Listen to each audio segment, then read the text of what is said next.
Welcome to another episode of Diary of a Wannabe Comedian with me, Belle, a wannabe comedian. I am up and running on YouTube and I'm a bit freaked out.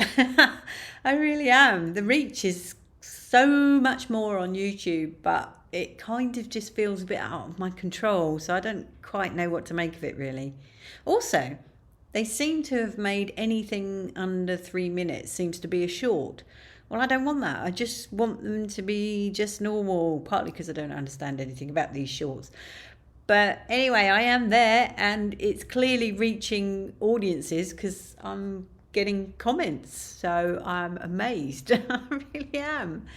But the other thing, of course, is that it's really random. The ones that are being listened to most are not in any particular order. So it must be really strange as a consumer just to see this thing pop up and listen to it and think, what the hell is this? Because obviously some of my listeners have been following from the start and they've got some sort of idea of what I'm about and what this podcast is about. Possibly. I'm not sure I know what I'm about or what this podcast is about. But anyway, I keep showing up every Monday and Thursday and I plan to continue doing so. So what can I say about... I haven't really done an awful lot. I've come back from Kent. Obviously, I'm back now. Not before seeing Roofman. I took Mum to the cinema. We went to see Roofman and it's so bizarre. I don't know if you know the story of Roofman, but it is based on a true story about a guy that was breaking into McDonald's and went to prison, escaped because he's got a superpower in that he's high functioning. You know, he can see patterns. And so anyway, he escaped from prison. And he ended up staying in Toys R Us for 6 months while a friend was going to get him a new identity. And then he was ultimately going to go off to Venezuela.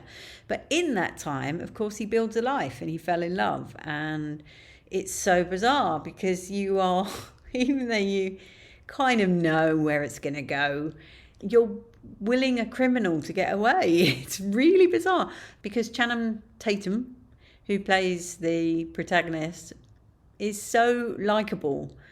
And at the end of the movie they cut in interviews with the real people, the genuine people, not the criminal, because he's got another 11 years to serve, but they cut in with people that sort of knew him at the time, and that would back up that he seems to be a really nice guy. But it is really random to be sitting there willing a convicted criminal to get away, but you just find yourself doing that.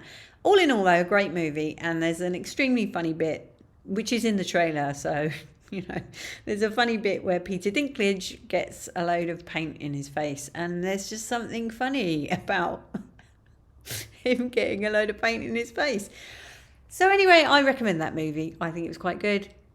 Also, if you like Channing Tatum, it's going to be good for you. And Kirsten Dunst. Do you know her? I don't know what she's... really, you know, I don't know what put her in the position she's in. She's a good actress and she's nice, but she just doesn't seem like that top tier star level, but she clearly is. So I don't know what she's done. But anyway, go and see that.